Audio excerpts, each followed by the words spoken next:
Good morning. Good morning. How are you? I'm doing well. How are you? I'm doing good. Awesome. Awesome, awesome, awesome. Perfect. They close some of this stuff that I got open. It's nice.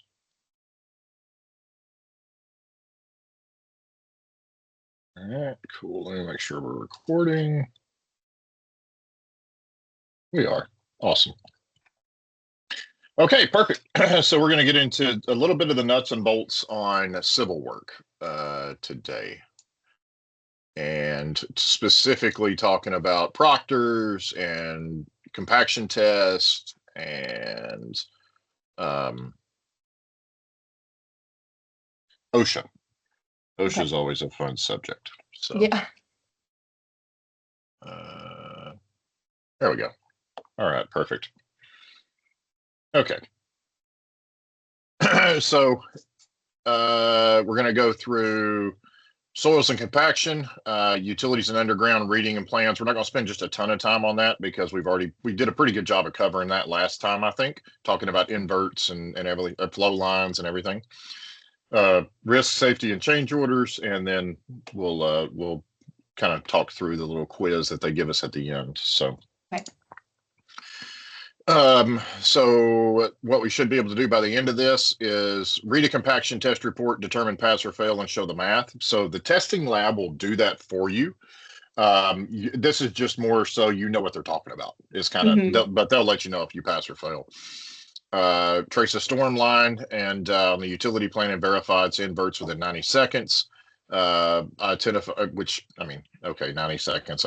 I guess they just have to put they have to quantify it somehow. So identify the top civil failures and what we can do to prevent them. Spot a CO trigger, which we have gone over a little bit. And then we're going to talk about trench safety, which is big. So excavation, the trench safety is I would say the most important part of an excavation, because if that trench collapses, then people die. So, or at least could.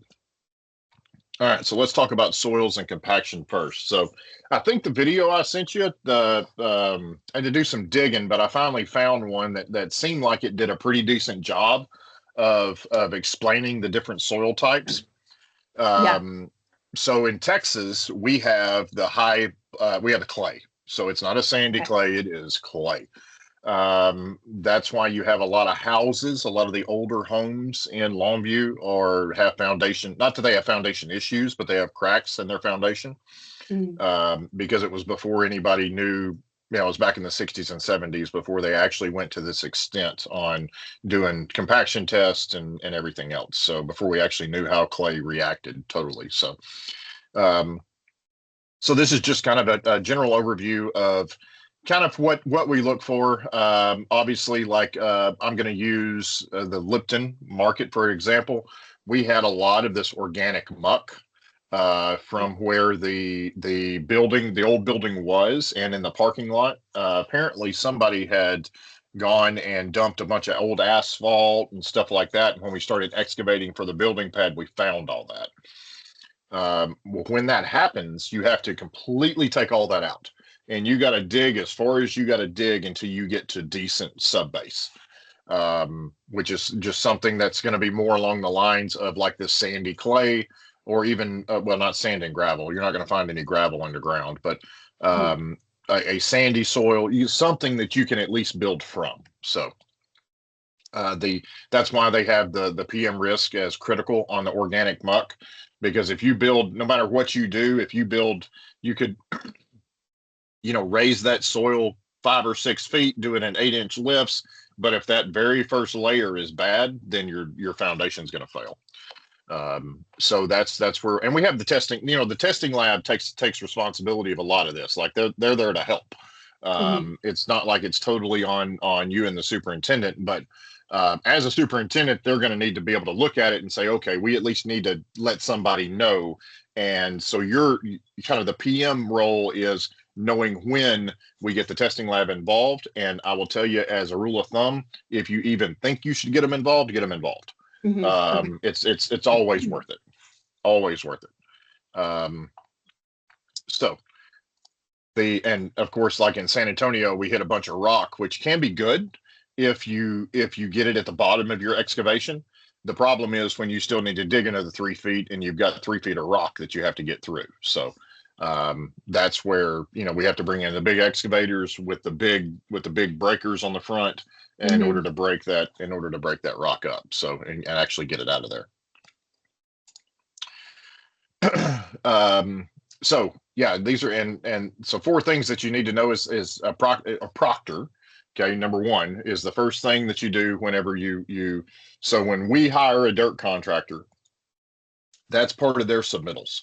They have to get a proctor of the existing soils if they plan on using them. And I would recommend getting a sample of the existing soil, whether you plan on it or not, because inevitably at some point during the project, we're going to have a stockpile of dirt somewhere that they're going to want to backfill into a hole.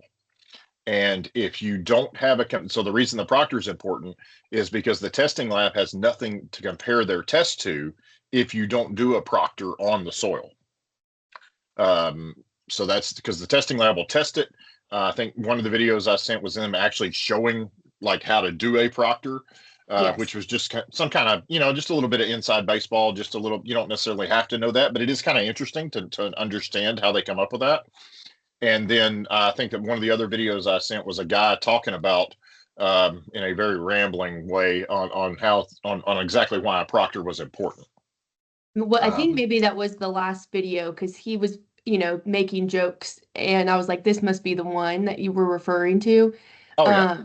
But something he did say in the video that I thought was a good takeaway, and kind of, I would say, really the big point in a lot of the last week and this week, and maybe some of the things I'll learn, is it's not necessarily that I am needing to know how to do everything, because there are third parties, like the engineers will do it, but or the testing company. But he said, he was like, you don't want to sound stupid multiple times a day. There you go. That's And absolutely I was like, right. that's a good way to put it, because it's not necessarily that I'm needing to, people are going to review my math and go off of that, but I need to know what people are talking about so I can either find solutions or just not sound stupid, and understand it. 1,000%. Exactly. That's exactly right. I think that's the same. No, actually, that's the whole reason I sent you that video, I believe. Whenever he said that, I'm like, yep, that's exactly right. Yeah. He said it better than I could. So yeah, it's like the how they come up with the compaction, like whatever the compaction rate is for whenever they test something, it's important to know. But like I said, you're not going to have to do the math.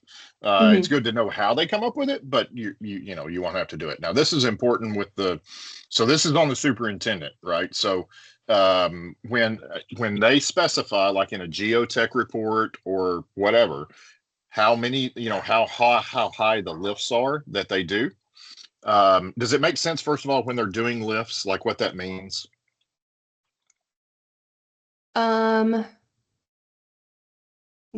Do you mind explaining it again? No, absolutely. Yeah. So let me look here real quick. Let me see if I can find a graphic real quick that would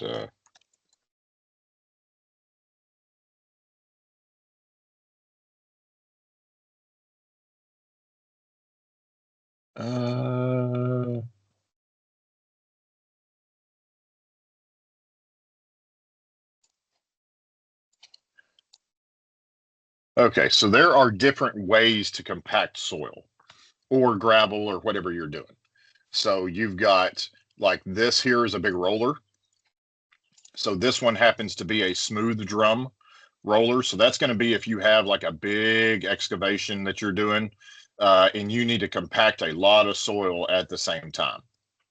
So this is a smooth drum. So the opposite to that would be a sheep's foot.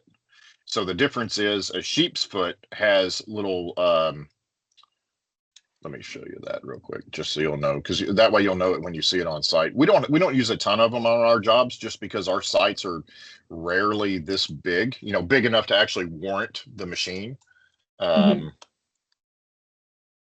a sheep's foot roller, and I'm sure you've seen them like on the side of Yes. like highway projects, they use these big guys.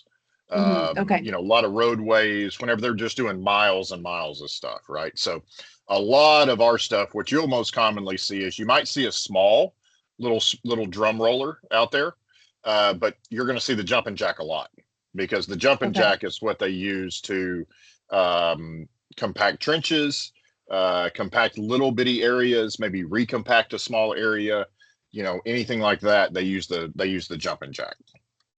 So when a lift then is your geotech report will tell you, okay, we're going to excavate say 9 feet. We got to dig down 9 feet, and we got to bring it back up with select fill material. And so in the geotech, they will actually say that it is done in lifts.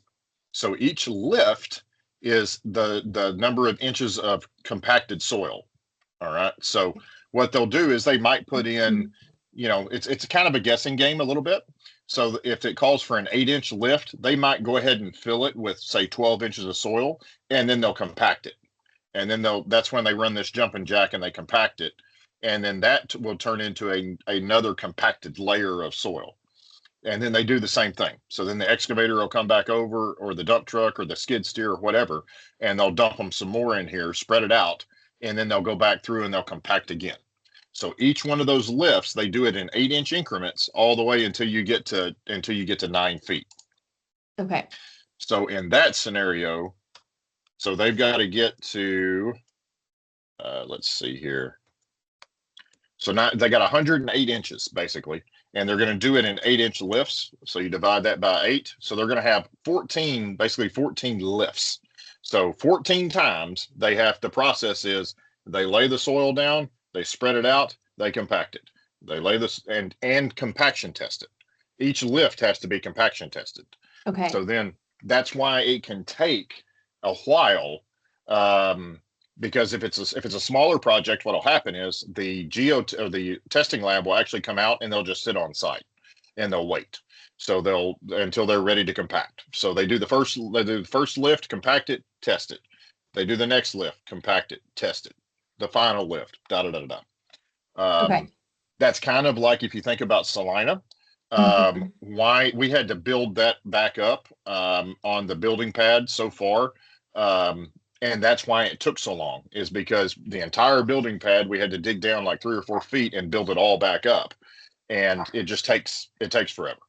Because I guess, really quick, sure. Every test, are they, they're laying it down, then they're taking it and testing it. Are they having, from what I'm assuming is they are taking it, leaving to go do the test, coming back, and it's not like an on-site, it's not going to take a day for them to do all 13.5 rolls. They have to.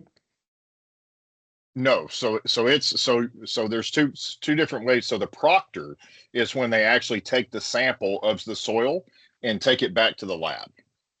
And that's where they will come up with this report here.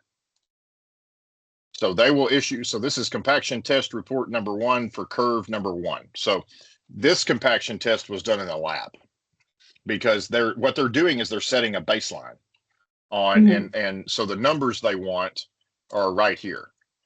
Let me get this out of the way. So what they're trying to achieve is the maximum right here, pounds per cubic foot at whatever the optimal moisture is. Okay. And then that's what they're going to compare all the other tests against when they actually test it in the field. So what they're doing, so this is done in the laboratory. This is done in their lab. They put it in the cylinders, they test it, they wet it in different, this is done with different moisture content and everything. The nuclear test is what they do on site. That's where they take their little probe, they set it down, they clear an area off, they put the plate down, they drive the stake into the ground to kind of give it so it doesn't go too deep. And then they'll actually put the gauge down and hit start once they put the parameters in there. So they'll take the parameters, they'll take this information. They'll take this information right here and actually put that into the machine. So then they get a real test. They get a real answer right there and then, so that they know Okay. whether or not they passed or failed right then. Okay. So if it comes up and only, and here's what I'll show you too. So then once, so these are the numbers they're getting in the field. So this was the first compaction test, it failed. They did a second compaction test and it passed.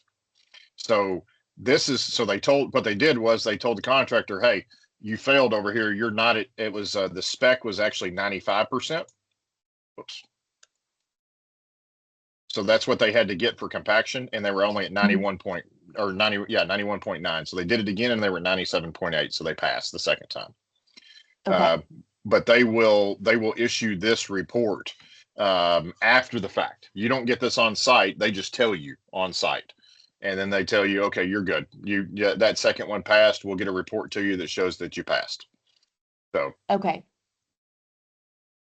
those are the two different scenarios. Does that make sense with the proctor versus the on-site? Yes. Okay, perfect. And that was called, you called it a nuclear test? Yeah, so it's a nuclear test. So if you, and that's the way everybody does it nowadays. They may actually have newer technology, but so if we search, here we go. So that was this guy that was setting his deal down and da da da da da, and then it gives you a reading on this output right here. And then it stores that reading. They take it back to their office. They plug it in. They download the results, and that's how they issue you the report. Gotcha. Okay. But yes, this guy he's sitting on site waiting for them to get an area ready for them to compact or test. So what they'll do is, like on a job site like ours, they would do several. Like, here we go. This is a for instance. So let's say that we got the building pad was compacted, and parking lot's a better example, because the building pad, a lot of these we're going to use gravel on, or big stone. So so say we had this area. Well, that's my rec. There we go. So let's say that we had this area here. They were ready and said, yep, you know what, this area of the parking lot, we're ready. So then he might come in and he might do a test here. He might do a test here, there, maybe 3, somewhere in the middle, maybe. And he'll test that area in several different spots. That way, if we have any soft spots, he could go in and say, okay, y'all need to work on, maybe this test right here failed. So it looks like we need to recompact this area here. And then, so they would throw some more dirt or throw some more water, depending on what it looked like, and then kind of go from there. Okay.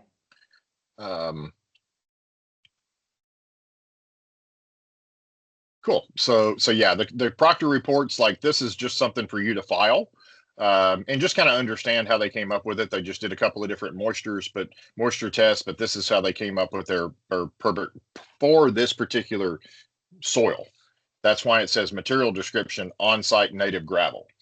So the other thing that the earthwork company will do, if they're bringing in select fill material, then they will tell the testing lab, hey, we're buying select fill from X, Y, and Z dirt company.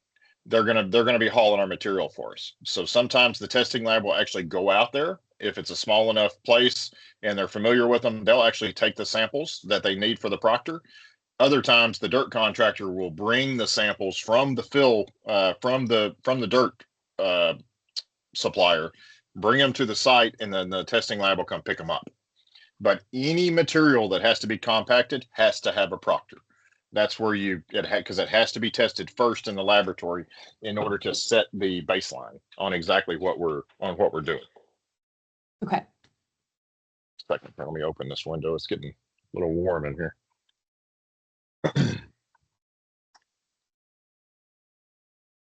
Okay. All right, perfect. So let's go back. Okay, so that kind of talks about lifts and a little bit about the proctor, and we'll talk some more about that here in just a second, just to kind of reiterate it. But this is true. Once buried under the next lift, you can't retest it and you can't accept it. So they have to dig down and if that's discovered, right, that's where the superintendent has to be watching them and has to be making sure that they're not putting in too much dirt when they're doing their compaction, when they're doing their lifts and their compaction test. So, and then anytime we fail a test, we don't do concrete. We don't, we stop. We basically stop work until it's done, until it's completed. This is the most important part of a building pad, because if this part fails, your whole structure's, we got big problems. So the most important part. So test location and station, Proctor reference. So we've talked about that. That's them actually pulling the Proctor. The dry density and the moisture content, that's what's on this report. That's how they're testing it versus whatever the optimum moisture is and whatever the maximum dry density is. That's what you're actually comparing. So if the test comes back and it's only 117 instead of 129, you fail. It's got to be at least like 95%, 93%, whatever the geotech report says. Most of our projects are either 95 or 98, one of the two. Okay. And that's why a testing lab also, when we sign them up, they're going to ask you for the plans and specs, because they're going to read the geotech too and say, okay, they want all tests done in 8-inch lifts and 93% compaction. So they will, and that's another reason they stay on site, is because they do help watch as well on when we're doing mass, compaction tests and doing a lot of lifts. They'll actually keep an eye on that as well. So to make sure they don't do, say, a 16-inch lift instead of an 8-inch lift. So then number 5 is the relative compaction versus the spec, which is just very simply, so this 115 would be the same as this 129 in their scenario. And then the 107 is actually what was taken on site. So if the spec was 95, this actually came in at 93, so it would fail. They would tell them, hey, you're supposed to be 95%. You're at 93, you're supposed to be 95. We need to recompact and test this area. And then they'll get a passing test once they do it. So. Okay. All right. Any questions on the compaction test and reports? No, I don't think so. Just to confirm, so the spec requirement, so because 107 came out to 93, it doesn't need to be at 100%. It just needs to get to at least 95. Yes, that is correct. Okay. Yes. And I will pull up just so you can see it. So I would take, like, you can go into West Bridgewater and kind of read their geotech. We don't have one for Dalton. They did not do one. So what that means is that they did take Proctor's, which is fine. So we're going to compact everything to 95%. And that's what we're going to test on against the native soil that we have there. But the geotech is important, because if we hit any groundwater, if we hit a lot of groundwater, if we hit any organic material, if we hit, like, we're going to be able to change order for all that if we hit any of that. So that's why geotech's important, because the structural engineer will also take that geotech and he designs the foundation based on the existing soils. And he tells you, okay, this footing over here is going to have to be 2 foot bigger because of the existing soil condition. Or you can tear out all this soil and put in good soil and you'll be okay. Not necessarily good soil, but better soil, I guess. So that is one thing that the engineers figure out. And that's why we hire engineers, is because they take that geotech, and the structural engineer will take it and say, okay, you know what? We could actually reduce the size of the footings if we did this. If we took out the building, if we excavated the building pad an extra 2 feet and put back select fill to the bottom of the footing, then you'd be okay. You could just use this size footing. But because, so then that's when it's on the owner to decide, okay, do I want to spend the money to take out the extra soil and put it back, or do I want to spend the money and just make the footings bigger? So most of the time it's make the footings bigger, because it's not like they're huge. A foot one way or the other is not really going to matter in the grand scheme of things from a pricing standpoint with a concrete sub. So, okay. But let's take a look before we move off of this. Let's take a look at the geotech. So this is the geotech for West Bridgewater. So if we look here, we've got explorations, field testing, laboratory results. So what they do, with the geotech, let me go to the end. So they take borings. So they'll send a big machine out there, and that basically looks like a drill rig, and they drill down. Geotech drilling rig, or sometimes it's a truck. Let's look here. Nope, not shopping. Dummy. Go to images. So here is that's a good example right there. So that's a geotech rig.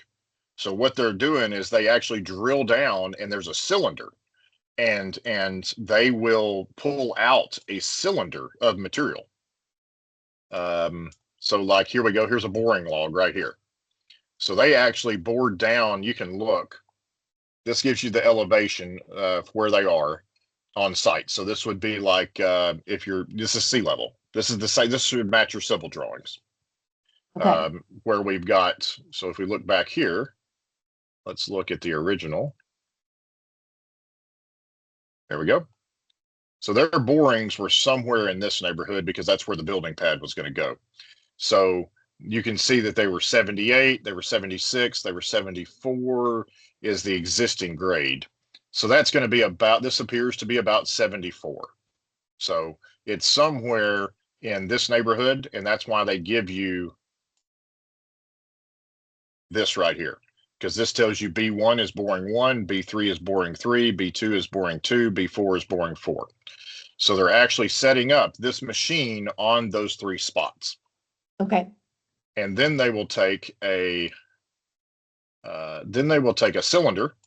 So they dig down. They see here they were only able to get down to. It looks like they were only able to get down for. Let's look at. So this is B1.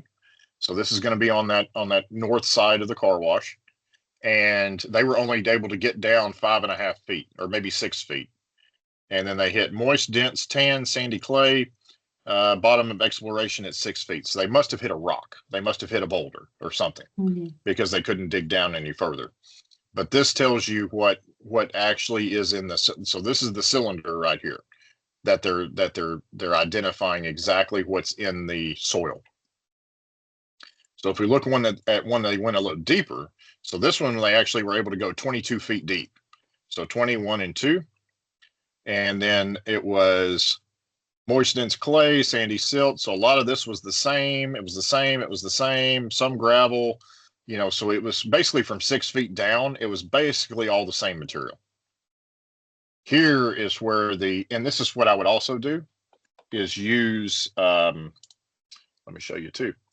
So something that you're going to be able to use, and I want you to use all the time, the whole company needs to use it, is I've started using Claude, but I mean, you can use ChatGPT for the same thing. But I went in and let's go back. Let's go to maybe here. So I actually uploaded.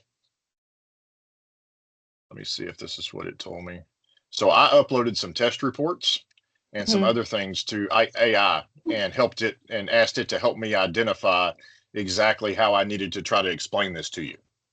So it kind of went through and really laid it out, talked about the different, it read the geotech report number 1, and then it kind of went back and kind of gave some good explanations on how, like here's the geotech. And then so attaches what should the PM be looking for? So that's something that you could ask on any project, and you can do that not only for geotech, you can do it for electrical drawings, civil drawings, whatever. And then this is the important thing, and this is where I'm going to get back to the report. It says the borings found 4 to 8 foot of loose, uncontrolled fill across the building footprint. The kind of material that was dumped there when the 2 houses were demolished and or years before. It cannot support a slab, blah, blah, blah. Something has to be done, da, da, da, da. So but they had found that from right here. This is what it's talking about right here. Moist, very loose, brown, select fill. It sees this as organic material. and it's at roughly 6 feet. If we look at the next one, this is where it got to 8 feet. So it didn't pull anything out for the first couple of feet. So I'm not exactly sure what they were drilling here, but it got, and it was 8 feet before they hit the other stuff. And then you can see at 15 foot, they hit what they think was a boulder. So the auger stopped. Okay. And this is B3. So this was, so you always relate back to this page, and it'll tell you exactly where that was on site, Okay. where they were drilling. So we can go to B4, and then here's B4. Again, they hit another boulder at about 8 feet, but it was the same loose material for about the first 4 feet. So we already know, based on what's there, is that we're going to have to undercut. We're going to have to dig down at least 4 feet until we get to a point where we have some suitable subgrade that we can build on. So that's why this is important, and in order to read the geotech. Okay. The geotech will also give you, like, and a lot of PMs do not read, a lot of supers don't read the geotech. Everybody has to read the geotech, because that's what we have to hold the subcontractor accountable. But if you go down here to the table of contents, it'll also give you, like, we have a retaining wall on site right here. This backfill and compaction, that's where they're going to tell you. So that's page 9. Let's go to page 9 real quick. So this is where you look, and you're going to say, okay, what you're looking for here is the number, the lifts. Let's see if they tell us. They should. So this is the structural fill that they're recommending, in our opinion. You'll see the lot in the geotech, the mass dot. So this is just a number. So this is like a highway project. They just, the Department of Transportation in whatever state you're in will classify different types of fill, and then that's what the geotech will pull from. Okay. Fill should be placed in horizontal lifts, compacted. The desired density is achieved throughout the lifts with 3 to 5 passes of the compaction. Loose lift thicknesses for grading, blah, blah, blah, should not exceed 12 inches. So what they're telling you here is that, okay, when we lay down the loose dirt, you only need to go through it. It needs to be compacted within 3 to 5 passes. So if you going back and forth on it 3 to 5 times, it needs to be compacted. If it's not, then you've got a problem. Not a problem. You either need to add more material, it's too wet, or it's too dry, something like that. And then, but that's what the superintendent and will work with the excavation contractor on, in association with the testing lab, in order to fill that part, figure that part out. But then they recommend that fill and backfill in the building and paved areas be compacted to at least 95% maximum dry density. That's where your dry density that we talked about back here on this Proctor, that's where this comes into play. So 95% of this number right here is what you have to have whenever they test it on site. Okay. All right. Did that make sense, or did I confuse you?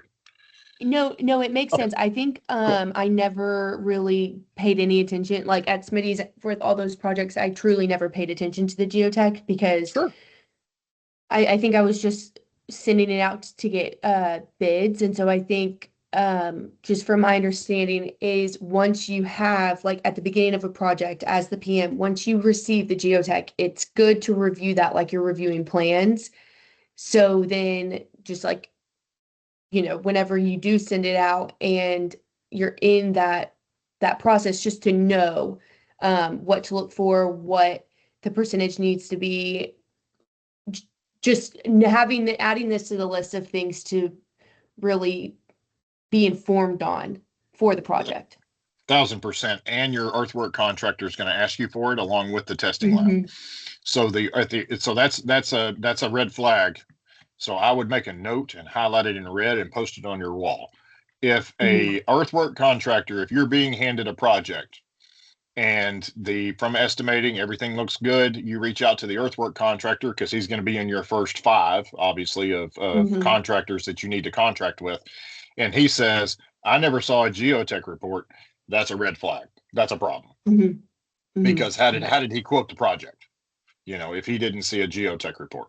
And that's where So that's an immediate issue. Either we don't have one, or we didn't have one, or it wasn't part of the bid documents and when we sent it out, and now we've been awarded the project and we're already in trouble. Like it's Mhm.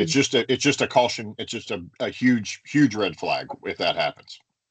Okay, and Um, now, so I know I'm also trying to figure out or learn the differences of being an owner GC and now just a GC. Is this mhm. something the owner will provide, or is this something that we would go out and get once awarded the project, or is it situational?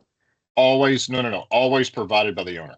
Always. Okay, It has to be done because, and they should do this because you're the civil engineer and the structural engineer are both going to need this information in order to complete their drawings. okay. So that's where they get involved. So the geotech is typically done early in the job. Mm-hmm. That's why it would be one of the first things that we did at Smitty's. We would hire somebody to do the geotech, to go out and drill the holes for us, so that when we actually had our plans ready to roll, or we were ready to proceed with design, we would have that in order. That and the survey were the two things that we needed in order to get the civil and the structural engineer started. Gotcha. Okay.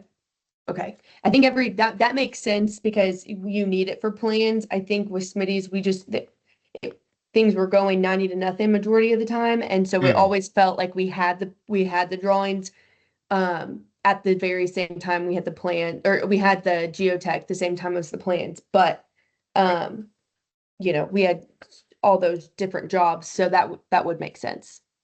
Perfect. Perfect.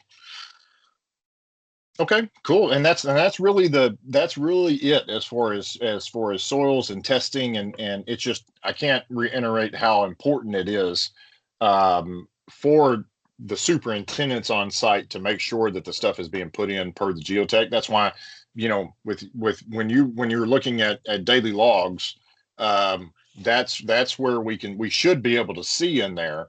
The superintendent should be detailed enough that they're actually going in and they're saying, okay, we did, and very few guys do this, but we need to get more into the habit of doing this. When we're laying down dirt, we need to record actually what we're doing. Like, okay, we Hmm. put in 3 8-inch lifts today, and we had them all compacted, everything passed. Something as simple as that, and with maybe something on the plan that they've highlighted or marked up that says, okay, we did compaction test in this area today. Boom, done. But that's the kind of stuff that when you're on site you can ask, and I would encourage you to ask questions that you already know the answer to. Hmm. So you say, hey, I how did our even on a subcontractor call, like on the very beginning of a sub call, you can say, okay, I see that we were doing some compaction. How high were the lifts and how many did we have that we put in? Hmm. Just general conversation. So and then because that'll kind of clue you in as well on what kind of attention to detail does my superintendent have, like, Hmm. and does that, so like if he doesn't know the answer to that, then we have a problem. He needs to know the answer to that, and immediately, like off the top of his head. It's not like, I mean, because this is something he should have looked at, should be watching, and everything. Hmm. Okay. um, so just some things to look out for. um, all right, let's look at, okay, so let's go through some underground utilities. Storm, which we've talked about exclusively, or pretty much, quite a bit last time. Of course, collects the rainwater from the site. Pipes to retention and detention or public outfall. Different types of pipes. So we use HDPE is what we use a lot. We also in the north we use RCP. In the south, sometimes if it's allowed, we'll use PVC, but usually that's for our smaller stuff, like our 6-inch, our 4-inch, that kind of thing. And you're not going to have a whole lot less than 6-inch on stormwater, because it's typically moving a higher volume of water, so you want a bigger pipe. So key numbers: invert elevation, slope, and outfall. Okay. Sanitary. So sanitary is different, because sanitary so that's what's coming from your commode, your sink, most of the time, from like on a car wash, it's coming from your trench. None of that can go into the storm. So the storm is just for storm water. That's all that's for. That's God made water. That's how I used to think about it. Was anything God made goes into the storm. Anything that's not, anything that's produced by humans has to go into the sanitary. Gotcha. Just That's a good rule of thumb. Yeah, just in my third grade level brain, that made sense. Yeah. So it carries the sewage from the building to the public main. And 95% of our jobs are going to have, I'd say probably almost 100. We're going to be able to go to the city and tie into the city main. That's why it is so important. And you've seen on our mobilization checklist, and we talk about it on the kickoff call for the project meeting. We have to verify the existing elevation of the sanitary system, because if it's higher than what the civil engineer has anticipated or what the city has told him, then that means we're either going to have to pump the water or we're going to have to raise our building because it's not going to flow correctly. Mm-hmm. The odds are it's not going to flow correctly. So that's why we go out, and it's as simple as popping a manhole. So if you pop a manhole,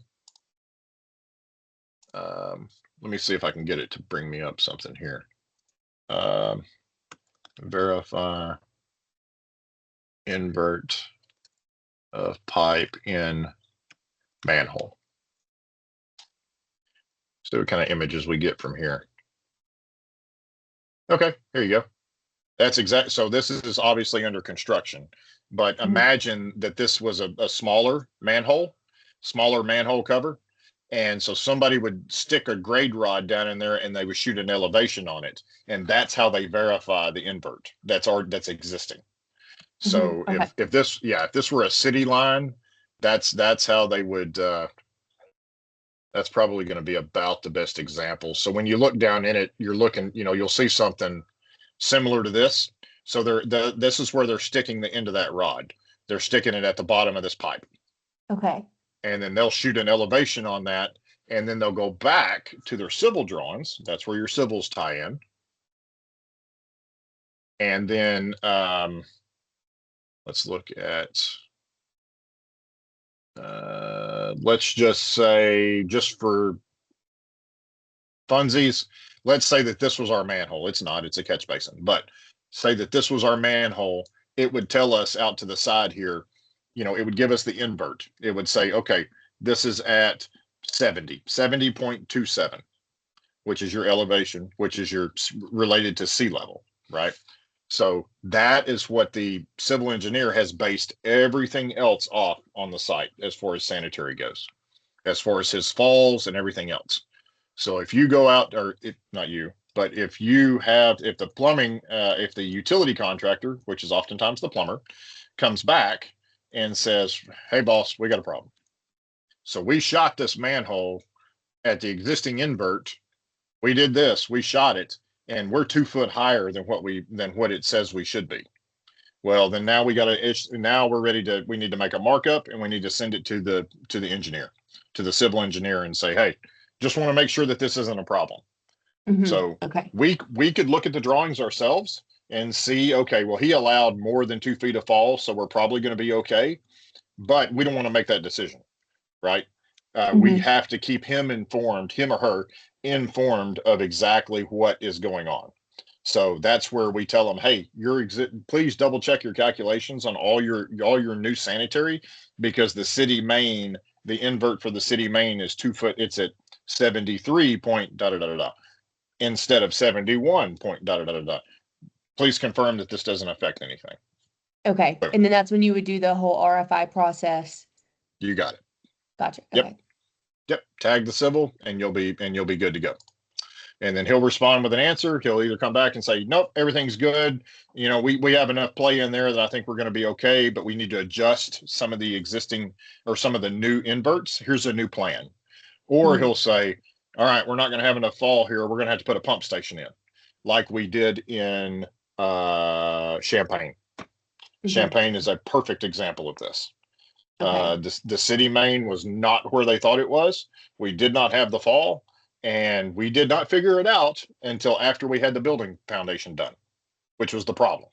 Like if we'd have figured it out, we could have possibly raised the building up, which means we would, which sounds crazy if the building's already there. But if there's Hmm. nothing there, then raising that elevation a couple of feet isn't a big deal. Hmm. So anyway, but that's a good example. That pump station is. Did you ever get to see the pump station and what it looked like? I don't think so. No. Let's look at one. Um, Let me see if I can sanitary. I don't want to bring up, so it may bring up like commercial pump stations. Okay, no, it didn't. This is good. This is good. Okay, so this is it right here. So it looks just like our catch basin, Okay. except so this would be this is also like in a manhole. So this is actually more. This is closer to what we have at. Let me look here. That's a way complicated one. We don't have one that big. Here we go. This is it. So this is the manhole that you see from the surface, right? Okay. This is what's inside the hole. So everything basically is going to get, so the water comes in at some point here, when it fills up, and then it'll start pumping it out. It'll start pumping it. It'll probably start pumping it here.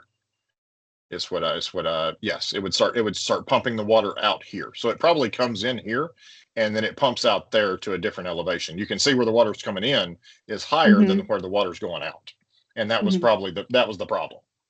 But this is what this is a better example. This isn't exactly what ours looked like, but this is exactly what happens when you need to basically pump water uphill. You can actually see it going here Oh, uphill. yeah. Okay. So that's what happens there. Sometimes because of the existing, sometimes the civil knows that, like you're going to have to like this site's going to have a pump station because da da da da. So it sounds scary, but it's not really that big of a deal unless you have Hmm. to put it in. This is another good example. Pipe coming in, and it's actually pumping it out and away. So Okay. And then if it were to ever, if water were to ever start coming out of that manhole, can that happen? sure, And then it's normally that's a clog or something with the pipes. yep. Or the pump has quit working, Hmm. or Okay. the pump is not big enough. So that's what we thought the Mhm. problem was in Champaign. Remember they kept having the alarm kept going off. So this alarm in Champaign is mounted inside the building. So that alarm kept going off because the water level kept getting to the top of the manhole. And the problem was the pump was working, but they didn't think the pump was big enough. And Okay. I forget exactly what the solution was. The pump was fine. It was the correct size, but I think the water was coming in faster. So that's Hmm. what the civil puts into, he puts all that into consideration. How fast the water comes in, how fast it needs to get out, how big of a pump do we need? It would also affect the size of this manhole right here, if this Hmm. manhole needs to be bigger. So all of that goes into, so just understanding how that works is all you really need to know. Hmm. Okay. Like you're like I said, your role in that is you send the email to the civil, he sends you back, yep, we're going to need a pump station now, here's your spec on the pump, and then you send that to the plumbing contractor, and that starts a change event from Gotcha. that RFI right there. Hmm. Okay. But catching this sooner rather than later can help save money in a CO down the one road. 1000%. Okay. I've learned Thousand that percent. as I've gone through things because I was looking the other day. I got the Lipton market plans, and so I was just looking through them, Mhm. and just based off some of the videos on Tranial too. I'm like when I was watching the Tranial videos, there were a lot of things that I was seeing that I was like, oh, this can be done. Even though it's set in closeout, or it's the middle of the project, this can be done if you're organized a lot sooner. And so kind of the same thing with COs. Once the more educated you are on the plans and catching things sooner, then the more likely you are to save the money. 1000%. And here I'm going to give you a great example of this. So this was the Lipton car wash, which when we go up to Dalton at some point, once we start back, we'll pop over to the car wash. Not that you haven't seen 1,000 of those, but Yeah. just to kind of show some of the civil stuff. Hmm. For instance, here's our civil plan. There's no sidewalk here, but he put these vacuums right against this retaining wall. And when we saw that, we were still way early in the process. We had just actually mobilized, And I was in the job trailer one day looking at this, and I said, "Oh shit, that's a problem." And because they have the Tommy Vax, so you've got the big canister that sticks off the back. Yep. And so what we ended up doing was, and we caught this before even the first piece of dirt was moved, this retaining wall goes all the way from down here all the way down, and it was 9 foot tall. So what we ended up doing was moving this retaining wall back 5 feet in order to account for that. And that's what I was explaining to them here with this markup was, hey, we need to, and that and several other things that they did not have correct. But had that not happened, so if this retaining wall had been put in like it was supposed to be shown, what that does is now this lane turns into a one-way instead of a two-way, because everything's going to have to shift this way. So that would be the option, or moving the retaining wall out. But the point was, we looked at it, caught it, and we're like, okay, we were able to move that before and not impact anything else. So other than cost, obviously. So, but yes, the sooner you catch stuff, much better, much better. Okay, so let's pop back on. So continuing to talk about sanitary, requires a minimum 1 inch slope for gravity flow. Again, your plumbing engineer and your civil engineer, plumbing for the building, civil for the water that's coming to the building. They calculate those inverts. Our job is to put them in per their inverts. That's where we come in. Clean outs are present. Inverts are present. So a clean out. Do you understand what a clean out is? Oh okay. Gosh. No, you're good. You've seen them. Trust me. Yeah. So the purpose of a clean out, they always put a clean out in, and it's required per code, because that's how you can pump the line. That's how you can run a camera down after construction's done. So if we go clean out civil, let's see what comes up. So very simply, it's a lot of our Smitties had a double clean out. Yes, I've seen those. Yep, this is a good, so if this were your project, you got the clean out that's just outside the building. So ours were at the pay station. There would be a cover on the ground. So that way, if something happens and we got a clog somewhere, they go and they pop the clean out cover, and they run their vacuum down through there, they run their water line, they run whatever they're trying to do in order to get the clog undone. Gotcha. Okay. So is it just another access point? Yes. Yes, okay. Absolutely. It's typically an easier access point than trying to go inside. And so, like for ours, like the trench pipes that were coming from the trench that would drain the trench to the reclaim tanks, those didn't have cleanouts in them. And they didn't have cleanouts because they were easily accessible. Like we could hop into the trench and run something up through there, right? But your drains from your bathroom and from your sink in your toilet, they don't have any way to access them unless you take that toilet off. So that's where they tie the clean out in, and on the outside of the building, so that somebody can come and pop that cover on the outside and run their snake through it that way. And then that way they get, basically it helps you get to drains that you can't see otherwise. Okay. If you have a clog. So looking at this photo with on the left, it's the toilet, on the right, it's the sewer main. Could they go left or right?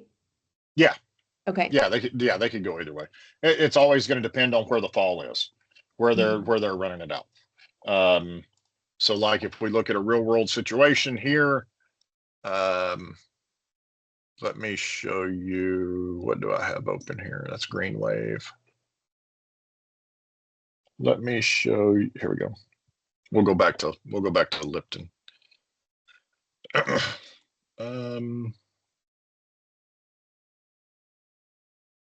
There we go.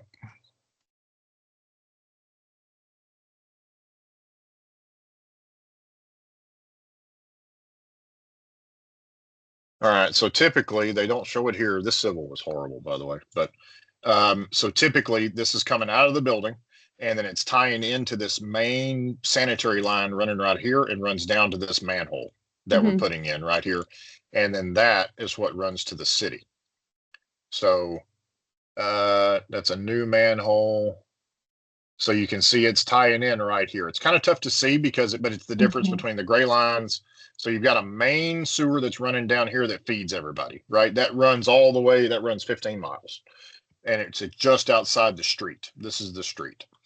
So then that's where we're tying into that sewer manhole that's in that sidewalk. There's a sidewalk there. And then we're putting in a new manhole here.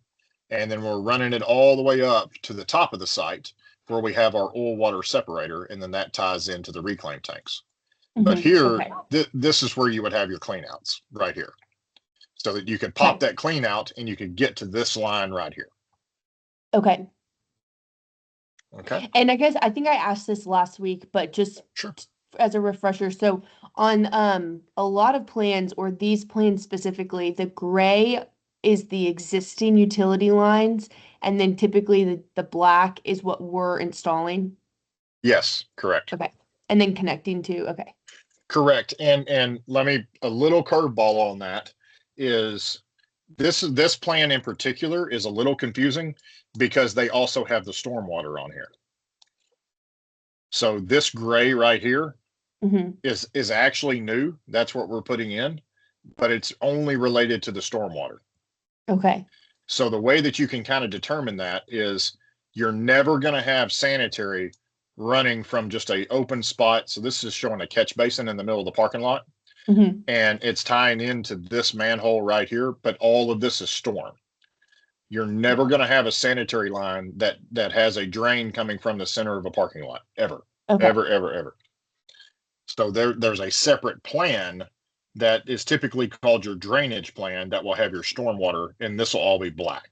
And then it'll show you where you're tying in, and you can kind of see it here, right? This is the dark line. The dark black line here is a brand new sanitary. This very light gray line is your old sanitary that are the existing sanitary. This a little bit darker gray is your stormwater. And then this lighter gray, which is the same as this gray here, is the existing stormwater that you're tying into. Okay. So yeah, it takes a little bit. Whenever I get a set of civil plans, I really have to sit down and concentrate. After doing this forever, I still have to sit down and concentrate and look and say, okay, this is going to here, this is going to here, because something at first glance you may look at it and say, my God, we're running a lot of storm or a lot of sanitary, and oh, well, half that stormwater. So it just takes practice on looking at it. The more plans you look at, the better you're going to get at it. I promise. All right. Okay, cool. And then, of course, there's a cross connection. So this is where I talked about your stormwater will never tie into your sanitary, and your sanitary will never tie into your stormwater because it's a health code violation. So that's just a FYI. Those two never mix. So water is the easiest part, right? Because water has pressure on it. It doesn't matter what the slope is on the pipe. Does not matter. So it just needs to be deep enough. So for instance, like in Dalton, you're going to have what's known as a frost line. So that is where, when it gets really cold up there, it's where pipes will freeze if they're not below the frost line. So they've done studies over years and years and years, and they have figured out that, okay, the frost line in Massachusetts is 4 feet. So all of our utilities have to be 4 feet or below, period. That's where you're starting. So you can imagine when we're talking about storm or sanitary, because those actually have slope, that's where it becomes a little bit more complicated or you have to dig a lot deeper, right? Because you don't want that water to freeze. Whereas as the water lines, they have pressure on them all the time, or they should. So that pressure is what's pushing the water. So you don't have to worry about it if it's uphill, downhill, it's fine, however you run it, as long as it's below your frost line. Okay. So the difference is Texas frost line is 18 inches. The Northeast, it's 4.5 feet. So okay. Just something to be aware of, and that'll be stuff that we kind of work through. But let's see, must maintain 10-foot horizontal separation from sanitary. So that's like if you dig 2 trenches, then you have to have a 10-foot separate horizontal separation. So that means, obviously horizontal versus vertical. So so where you have 2 lines cross, you don't have to have So like right here, you've got a storm drain coming here and you've got a sanitary coming here. So you typically run the sanitary first because it's the one that requires this. Well, I'm sorry, they both require slope. So this is wherever you have a utility crossing, that's where the superintendent and the utility contractor have to really get together and make sure that these don't intersect with one another. Okay. So one may have to run deeper, but my point is you don't have to have that 10 foot of separation here. You do have to have that 10 foot of separation here because this is in the horizontal plane. So so there has to be 10 foot of separation from this existing storm to this brand new sanitary line. Okay. And they do that because if this line ever has a whatever, ever leaks, and gets into the soil, odds are it's horizontally, it's not going to go further than 10 feet. Is why they do that. So backflow preventer required at service entry. So remember on the Smitty's, in the back corner of every one of our car washes, we had that big pipe that was coming in and the two valves and the valve with the little bucket that kept dripping all the time. Yes. That's an RPZ. So RPZ,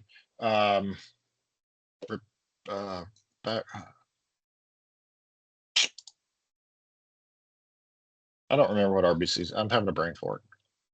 RPZ.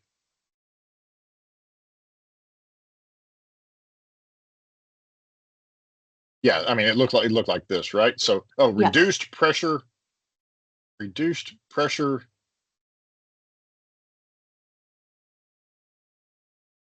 zone probably, because you'll have multiple of them. So if you've got water coming in at different locations, obviously our projects are so small that usually we only have one. But all this does is it keeps the water from going backwards. So if you have a backup in the line, it doesn't go backwards and contaminate. So say the sewer backs up, then and it keeps it from going into it keeps it from backing up into the water. Not the sewer backup. That's a bad example. Let me find a better. Let's go to all.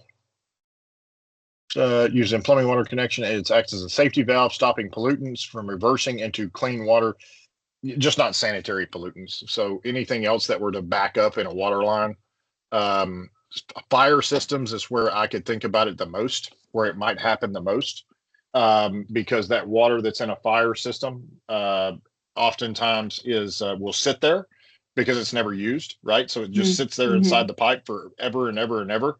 That's whenever if you bust an existing fire line, it'll be black a lot of times because it's got corrodants and other things in it from the inside of the pipe.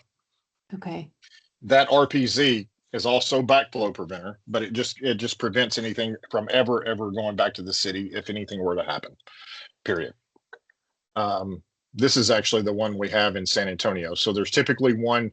So there's one inside the building always, and there may be one outside the building.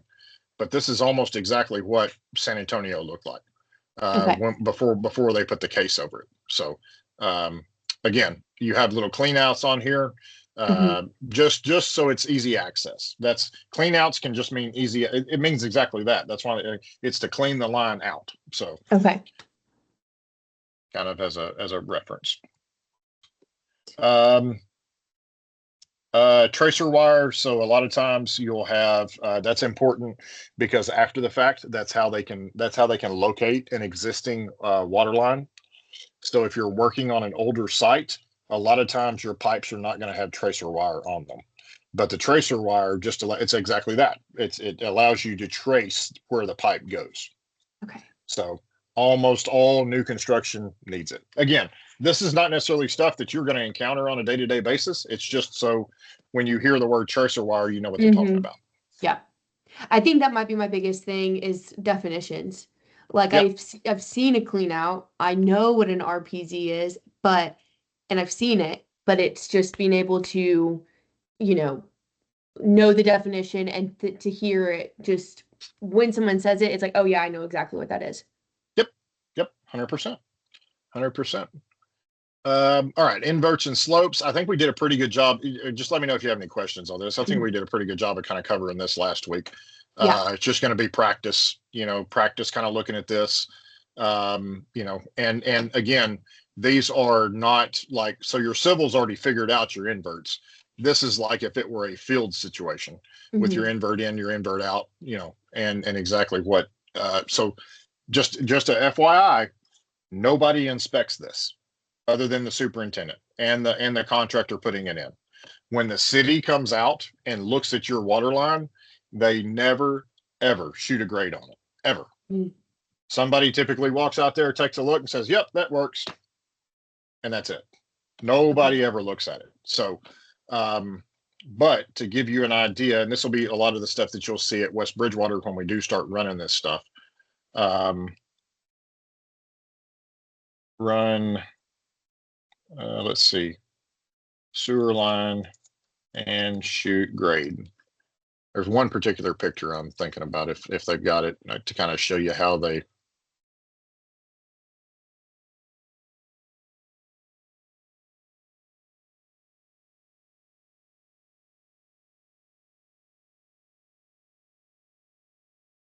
No, I mean, that's how they do it. They set up a transit just like this, and they shoot a grade rod, but it's not two guys in their slacks doing it. I mean, it's, Yeah. you know, and they're typically down in the hole. So you'll have one guy.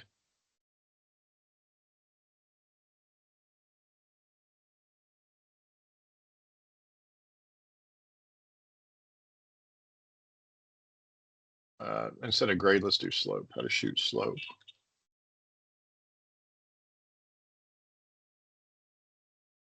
I just like visuals. It's No, sometimes it's it can very be, helpful.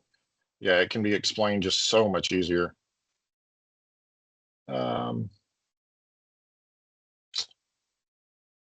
Yeah, that really didn't. It's more of a drawing. So anyway, so it's all right. You'll just have to visualize it for now until we can get a good feel for it, or until you see it on site. But essentially, it's a guy sitting there with the grade rod. You know, he's in the hole. He's put the grade rod on top of the pipe, or he's put the grade rod. So if you know your pipe diameter, which you do because you're putting it in, all you got to do is shoot the top of the pipe. So as he's going, he'll shoot the ground, and so there'll be a guy in an excavator, and then he'll be. Man, I wish I could find a photo of it. It'll be very satisfying whenever we can see this on site in real time. Yeah.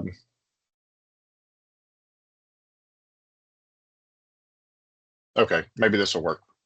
So let's say that this guy was up here, and this is a little bit of an exaggerated situation, but say they were laying pipe in this trench. You would have a transit set up somewhere on site, rotary level is all that is. You know, we had those on the Smitty sites. And he'll have a grade rod, and he'll just be going down and shooting the subgrade as this guy's digging, just to make sure that we've got the fall. So he's going to make sure that he's going to already have points marked out, and that way he's able to communicate to the excavator how deep the trench needs to be, so that we can actually achieve the correct fall, you know, from there. So they'll it's a very manual process. It's not complicated, and when you see it, you're going to be like, "Oh shit, that makes total sense. I get that." So maybe just make a note and kind of look and see. I'm sure there's some videos on it somewhere, maybe on YouTube or something. That would be a better. And this is another way. So if you've got a smaller, so if a guy doesn't shoot the transit and he just wants to check his pipe, this is how the superintendent can check it. He can just take a level out there, take a 6-foot level, put it on the pipe, and obviously if the bubble's going the wrong way, he's got a problem. This is a very simple way to check it right here. And you can lift it up until the bubble gets level, and that'll tell you kind of what your fall is. So, but when we're on site, I'll explain that situation a lot better. All right, cool. So just some CO issues, right? Because that is, you know, one of the PM's main jobs is making sure that we not only account for all of our change orders, but we actually bill the owner for them too.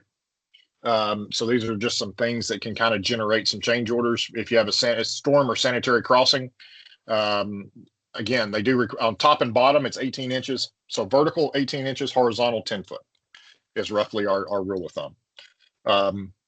If you have water within 10 foot of a sanitary, typically that's already been figured out. the time that's so where it will set off a red flag with you is if it's an existing line and we're putting in a new one.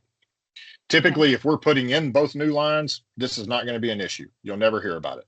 But if we have an existing line that we're trying to put in something next to, or we uncover it and we spined it because nobody knew it was there, that's where we automatically think, okay, change order. We need to not that we need to bill for a change order, just we need to be cognizant of, are we going to have a change order that we need to bill the owner for? Okay. Okay. And a lot of times, so change orders from a PM perspective are not about like, yeah, we make 10% on the change order. That's great. That pays the bills as far as the time it takes you to submit it, the time it takes us on Procore, blah, blah, blah. The real problem becomes if we miss a change order, not only do we lose so if we miss a $10,000 change order that a sub has change ordered us for, not only do we miss out on the $1,000 that we would have made in profit, but we also now have to pay 10 grand because we missed the change order to the owner. So that's how important change orders are for the PM and keeping up with them. That's why we've got language in our contract that says, hey, number one, don't proceed until you have a written change order. That helps eliminate the surprises. And number two, once we issue like a change directive, so once we give them a new plan, they technically have 7 days to get us a change order. And after those 7 days, they can't change order us. Okay. And that protection is. Go ahead. They then will have to do the work because they did not provide us with the change order. So the real reason that language is in there is because it typically is in our contract with the owner. So then if the owner chooses not to pay us, we're not going to pay them, and they have to do the work anyway. I'll tell you, most of the time that if that happens and we haven't billed the owner, most of the time we can go back to the owner and say, hey, there was a change order that our subs just turned into us. We are sorry. We know, you don't necessarily have to pay it, blah, blah, blah, whatever, based on whatever the contract says. The contract may not say that, but I'm just telling you in some contracts, it will definitely say that. Then most of the time they'll say, go ahead and send it to me. And then, if it's our fault and they're going to allow us to change order for it, most of the time what I do is I waive our fee as like a negotiating tactic. I'll say, hey, tell you what, we're not going to put any markup on this. It's just going to be a straight pass through. We screwed up. We didn't, we forgot to submit that, or not forgot, but we didn't submit this, or we should have been on our subcontractor more, or blah, blah, whatever, just so that we can get the 90% of the change order. So we don't have to eat the whole thing. Yeah. So, all right. Missing sleeves and slab penetrations. That's a huge one. So that's going to be and we'll go more into depth on that because it's kind of unrelated to the utility part. Because most of the time it's like in our car washes where we have all the sleeves running through all the foundation walls. But just know that those are like, we got to get electrical from one side of the building to the other, and we can't run it overhead. So we're going to have to pass through some of the footings. So just think change order. Missing tracer wire on a PVC pipe that can always lead to a change order. And then MEP conflicts. Conduit conflicts with civil. So that is most of the time that's going to be on us. So as far as a change order, that's not going to be from the owner. We're not going to be able to change order the owner for that. If we do a poor job of communicating with our subcontractors and them communicating with each other about who's going to run where, and they have conflicts, that's our job. That's why we've been hired, is to eliminate these conflicts. So that's kind of our job to come up with that. Okay. All right. Any questions on the utility stuff? No, I don't think so. With what you had just said about eliminating the confusion on where subs are going to put their lines, does that kind of go back to just like during subcontractor meetings and the handoff meetings, like once plumbing's done or once electrical's done, then you're handing it off to the next person? Like, I guess, does those conversations happen during those meetings so you can eliminate any confusion? So it needs to happen before the handoff meeting. Okay. Because typically by that point, one of the two, whoever the sub is that's handing off the work has already installed their stuff. So it's a moot point at that point if there's a utility, if there's an issue. So it needs to happen for a pre-install meeting. So Okay. anytime we have and that's where you get your plumber, your electrician, maybe your utility guy, everybody together in the same room. And so that's a little bit more in depth than a pre-con meeting. So a pre-con meeting is just going to kind of give you the high level, this is how you submit a pay app. This is we're using Procore, blah, blah, blah. These are your contacts, da, da, da, da. The superintendent should have, and the PM needs to facilitate it, right? But the superintendent absolutely leads it. And that's where we have like our pre-install meeting or a sequencing meeting on exactly who's going to run where. Okay, you're running your lines over there. All right, you run your lines over here and y'all will be good. Or if we have something cross, then that's where those types of issues come up. Okay. So normally, I guess once you have your 5 or once you have your MEP bought out, which is the top one of the 3 of the top 5, that's when you typically and ideally have that meeting is at the very beginning. These are what the plans are saying. Let's have everybody sits down and discusses it. Absolutely. Okay. Absolutely. And a lot of times, and sometimes the pre-con meeting will turn into that, like at the end of the meeting, because the subs will come prepared. Some of them, I'll put not all of them, but some of them will come prepared with questions. Like they've already looked at the drawings and they've kind of they will help identify some of these issues that we could potentially have. And then, so those are very important to listen to and to work on, either determine one, if we need to do an RFI for it. And if we do, then we need to get that RFI done immediately and go ahead and get that working. And then the RFI gets issued to everybody so that they know what's going on. But yeah, anytime before any sub steps on site, we should be having a pre-install meeting. And pre-install meeting, sequencing meeting, whatever we want to call it. But I think it's I call it a pre-install meeting. That's what I put in the superintendent stuff. So, but they should be having a pre-install meeting to discuss all the job site stuff too, right? Because hard hat, PPE, this is how we do business. Make sure the job site's open from whatever. And again, that's a superintendent led meeting, but that's where the one thing I do not have that I need to draft at some point is like a list of these type of pre-install meetings. Pretty much it's your subcontractor list. You need to make sure you're having a meeting, and because a lot of them you can group. Like you're exactly right. The first 5, your top 5, you can group all 5 of those and say, all right, guys, we're mobilizing in 2 weeks. Let's talk through the plans. And we kind of go through them a little bit and say, does anybody see any issues? Anybody see any, anything we need to be aware of? Da da da da. So. Yeah, I think my brain works best with a checklist. So a lot of the things that I've been videos or processes from Trainial, I am like, okay, let me make my checklist of from the beginning to a project to the end of a project, like a daily, weekly, monthly checklist. And so anyways, I was going to let you know, I'm also writing notes, taking notes of every meeting and all of my study guides and everything. So I guess any notes that I'm taking, or if I make a checklist like that you feel is beneficial, like you're welcome to use any of it. Or, as things come up from on my first project that I'm on from beginning to end, I can just make notes of it. So then that way, if you need a process like that, then I have all that.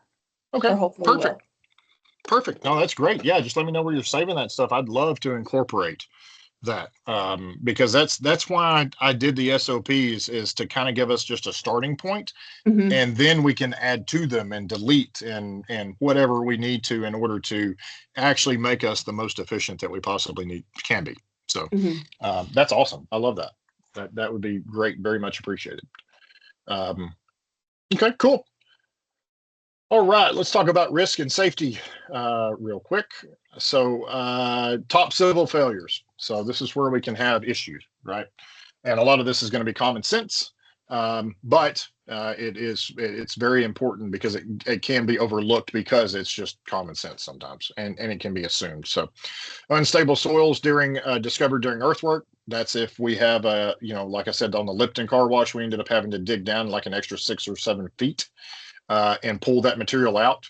And then that would be if they, so the root cause typically is if they failed to do a proof roll or geotech direction to undercut. So this is if somebody screwed up. This is what this is for. They didn't do their part of the job. But even if you proof roll it and you get the geotech direction to undercut and then you don't do it, that's, that won't necessarily result in a CO, but it's going to result in lost time.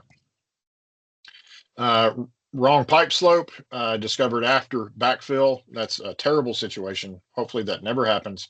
And like I said, your only thing to do is to put in a pump station or to excavate and reinstall it. And have it re-inspected. Anything that has to be reinstalled has to be re-inspected, and we've got to figure that time in there. Compaction test failure, that's pretty simple. Obviously, that's like I said, that's typically done on site. They will let them know if they fail, and they will either rework it, and if it's too big of an area to rework, they'll come back in a day or two and rework it. But that's a very common one. Typically does not lead to any kind of change order or anything. It's just we got to rework the soil. Missing utility sleeve when we pour concrete. This one's big. So the most commonly missed sleeve is the irrigation sleeve. So on most of our sites in the north, we don't necessarily have irrigation, but in the south we do. That's why with the Smitties, we put it under Patrick's contract. Like we negotiated that with him early on because he was running all of his electrical at the same time. So we just said, hey, throw in a sleeve for the irrigation, and he would do it. But the reason that gets missed a lot is because the landscaper is one of the last people on site. Yeah. But we're typically doing the parking lot and all the landscape areas. We're making the curbs and all that kind of stuff early in the job. But if he doesn't have a way to get to the different areas with his irrigation pipe, then he's going to have to bore underneath the paving, which gets expensive. So if we had irrigation on this site, what I always did was I would go through, and the superintendent should do this too, but the goal is, this is specifically talking about irrigation. So say the controller where the irrigation wires have to go is, say it's in this room right here. Well, somehow we're going to have to get those wires all the way around this site and end up back in this same place. So all we would do is we would throw in an irrigation sleeve there. I would throw in an irrigation sleeve right there. So that basically gets me all the way down here, and it gets me in this landscape space, and it gets me in this landscape space. It looks like I'm going to have one here, so I'd probably throw one across this driveway to get to this area. And if I look down here, so now I have another green area here that I'm going to throw one in right there. And then I'm going to get a lot of green areas. So then I'm going to get this green area. Let's say I need one right there. So basically that gets me, and I look and I say, well, shit, this isn't going to work because I need one also from here to here. So that's a lot of lines on a page. I understand it can be confusing. So let's look at this. Now, if I'm the irrigation guy, I'm able to come in and I'm able to install my irrigation box, and I'm able to run my wires and follow this all the way. Okay, I can get all the way around here. This is a retaining wall. We don't have any irrigation here, so it stops there. And then I'm able to come down and I'm able to run my irrigation here. I'll run it outside the curb all the way. I'll hit this sleeve, and then I'll hit that sleeve. And then I'm going to come up here and run in this landscape all the way up to right there. And basically you want to close the loop. Okay. So because we put in these irrigation sleeves right here, they were able to get underneath the paving after everything was done. And I forgot one. We're going to go across there too. Okay. And we covered all of our landscaping areas and everything. So the only thing you need to understand right now is that underground irrigation sleeves. That's it. When we start talking about doing our excavation and everything, we need to be thinking irrigation sleeves. Okay. And who's doing them, more importantly. Okay. So it's not, since Patrick did it, would in that case since, you know, Patrick won't be on all the other ones, would, is that something that would fall under the electrical contractor, or No. would you ask the landscaper to do it? So the landscaper will do it. It just has to be coordinated, because it benefits him just as much as it does anybody, right? I mean, it's a lot of hassle for him. He doesn't necessarily want to charge because it's going to be a ton of work. So he can come out and do it 100%. So what has to be done though, the reason it never gets done is because the landscaping is one of the last things that's typically bought out. Yes, So that's you what I don't, was, yeah. so you've either got to get him bought on early, or you make a deal with the civil guy that's doing all your other underground to say, hey, when you've got your big excavator out here, let's dig another trench here and throw this in the ground.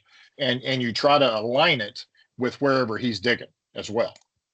So like in this case, you know, he already had a trench when he was putting this stuff in right here. He's already got a trench over here, and he's got these two trenches. He's got a trench right here that's going here, right?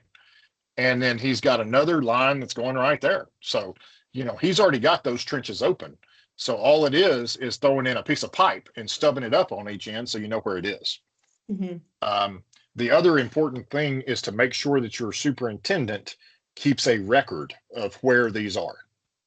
Not only photo record, but actually a markup of where the irrigation sleeves are. Because after we're paved, and it's so even if they make a stub up, odds are those stub ups are going to get broken and get covered up. And then you're going to be at the end and you're like, the landscaper comes and says, where's my sleeves? And you're like, well, they're stubbed up. Nope. No, they're not. They're gone. And then you talk to the superintendent, and the superintendent says, well, yeah, I guess they knocked those over. Yeah, I don't, I'm not really sure. Sounds a lot like Cody Carter. Yeah. And then you're like, well, let me see your, you know, but if you know you have an irrigation plan, you don't even have to get the superintendent involved, other than, I mean, he's already involved, but it would be the landscaper says, hey, where's my da da da da?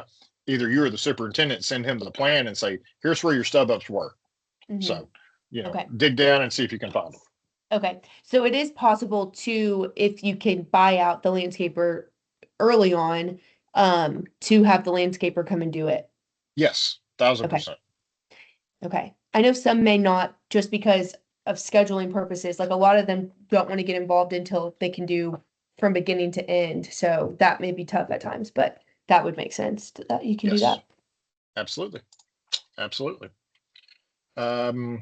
Let's see here. Missing. Okay, that was talking about sleeves.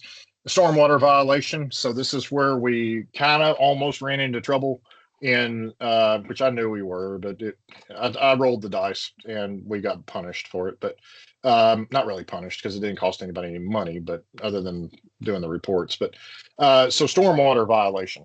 So a lot of our places that we're working will have a SWIP inspector that'll come by. You know, that's where our SWIP goes into it, or goes into, that's where our stormwater reports will come into play, and also our BMP book. I can't remember if in the project management part, did I talk about stormwater?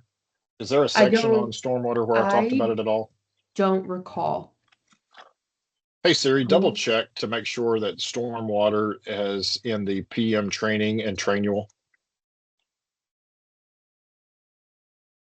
Oh, you must unlock your phone first, stupid. Hey Siri, add a reminder to check stormwater for PM training and trainual. It looks like it is only on files. So yeah, but it like contracts. So mobilization checklist. Gotcha. That's one of the holes I need to fill. So I'll go through and make a video on stormwater. So there won't be any, I'll hit on a lot of the stuff I would talk about here, but just keep in mind that the most important thing to remember is that when we mobilize to a job site, the first thing that is done is erosion control. We put up the silt fence, we protect any existing outlets, inlets, and we get our stormwater control, or erosion control, stormwater control, BMPs. It all means the same thing. But you will have a plan that shows you on your civils where the silt fence needs to run. And that's where I've only ever had one issue with that, and of course it was in Salina. where he wanted to go above and beyond on all the stormwater stuff. And technically, he can force the GC to do it because we're the one holding the bag. It doesn't really matter what's drawn. We still have to follow the rules. Mhm. So, but most of the time it is drawn correctly and you don't have to worry about it. But so I'll do a because there's a ton of rules with stormwater. It can get very, very in depth. So And it wasn't in Canada. I remember we got stopped there, but I can't recall if it was stormwater. I don't know if they have that there. no, what we got in not trouble, but what happened and we had to do the soil testing for the remediation because they found contaminated soil from it being an old oil change place. So Okay. that's what shut us down for a while. So that they had to put in test wells and do this and excavate and big pain in the butt. So Okay. All right, let's talk about trench safety real quick. So trench, as I said, most important part of excavation is the trench is the being safe with the trenches. So any trench that's more than 5 feet requires a protective system. So if you're digging, if you go on site, and I have stopped work before, if you go on site and you see that Pedro is in the hole and he's 8 foot deep and there's nothing surrounding him, we have to get him out of the hole and stop work right there, period. Okay. If they don't have it benched, you would be surprised at the guys that have been doing this forever and they just dig an 8 foot trench and stick one of their guys down in the hole. Now it does depend on soil type as far as what you can use for your protective system. But something has to be used. Most of the time we'll use what's called sloping or benching a trench. Excuse me. So, and here's where we this is the OSHA part, and you'll cover this extensively in your 30-hour OSHA. But PM who observes a violation and walks away is exposed. Absolutely. That's like our number one job is anytime. That's why I like to go on site when we're excavating, because a lot of times, and I will run a superintendent off a job if he does this more than once. Once I've told them that because trench cave-ins are a very real thing. So let's take a look. The three protection types are sloping, shoring, and a trench box. So let's look at each one of those.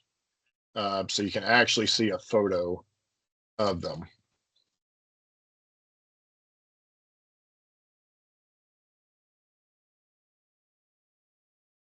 Okay. You'll cover this in OSHA, but this is actually a great example right here. And then we'll look at some real world. So this is sloping. So they're sloping this excavation back. And there are regulations on how it's like, it has to slope like for every foot we are deep, it has to be like 2 feet back. That's what your slope ends up being. So that's what they had calculated here, that however deep they were compared to this existing grade determined how far this needed to be sloped back. Okay. Benching is something else that's very important. Each one of these benches are so each one of these are 4 foot tall and 2 foot deep, or excuse me, 2 foot wide, I guess, on the benching. Let me look and see if there is let me duplicate this and I'll show you. Benching, we do benching a lot. Benching is used quite a bit because sometimes you don't have room to do the sloping. You kind of see how much room that takes up to slope that. That's a good example of a bench. So and they've got it benched more than 2 feet, but according to OSHA, this can only be like 2 foot wide. So let me give you a better example. That's a good one. That's benched. So you can see that this was probably like a 6 foot elevation, or excuse me, 6 foot hole. So they benched it at 4. They took 4 foot, and then they only had to go another 2 feet for the next bench. The key to this too is going to be you're going to have a ladder. You have to have a ladder every 25 feet for a point of exit out of the hole. Okay. Again, you'll talk about that you'll find that out in your training. So here's another decent example of the hole being of an excavation being benched. And this is a much larger one. Obviously, we don't do anything that big, but again, it's benched back. Now, sometimes you cannot do a you don't have room. So if you don't have room to do, because obviously this takes up a lot more room, instead of, so they're working down here, but it's taking up all this room here because Mhm. it had to be sloped that far because of the depth. So say there was a building here or something and they could not do that, then what you do is you shore it or you shield it. Very few people shoring and shielding kind of go in the same, they're kind of the same thing. The difference is the shielding runs these braces across the middles. That's the big difference there. Okay. But you'll see that, like, this is an example of shielding right here. Oh, So yes, I was in Brownwood and they had this. there you go. Perfect. Yeah. So that's exactly what they were doing. They either it was going to be too costly to bench it, because it does take time to bench it back and to slope it back, because not only that, but you have to fill all that back in. You have to backfill it all, you have to compact it all. So sometimes if it's a long excavation, it makes more sense to do the shoring, because all of this dirt out here you're not disturbing, so you don't have to recompact it. But this is a great example of shoring and shielding right here.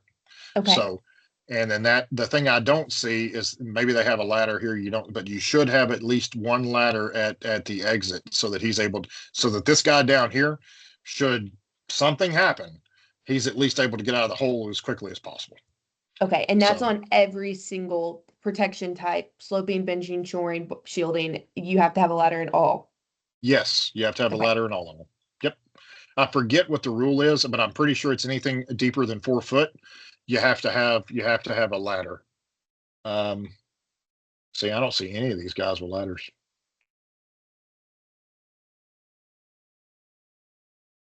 And so, like, you would have actually multiple. That actually looks like an AI. So this is a shallower one, but it does look like it's over 4 feet. So if they went any higher than that, they would have had to bench that. Okay. So And this, so a lot of. Go ahead. well, in that example of I think it was the shielding, or shielding, the example that you had just shown with the blue. Right here. Yes. That one's shielding. So this is shielding here. This one is shoring. Okay. Yeah. Like I said, the only difference is these cross braces that they've got in the actual excavation. Okay. And so if those were not there, let's just say those weren't there, then that is 100% stop OSHA violation. You got it. Okay. Because if the dirt were to fall over, or, something, and then that person gets stuck, I mean, then, because in the video, in one of the videos you had sent me, I think maybe it was the last one, he had said someone had died. Yep. And Absolutely. I'm not going to play around with that. I'm not doing that. No. So even.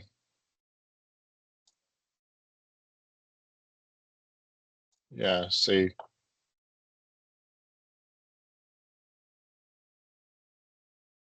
100% violation. Way too deep. Oh. Yeah, no, that I don't even. There's no way. I don't think this is in the United States, but either way. Yeah.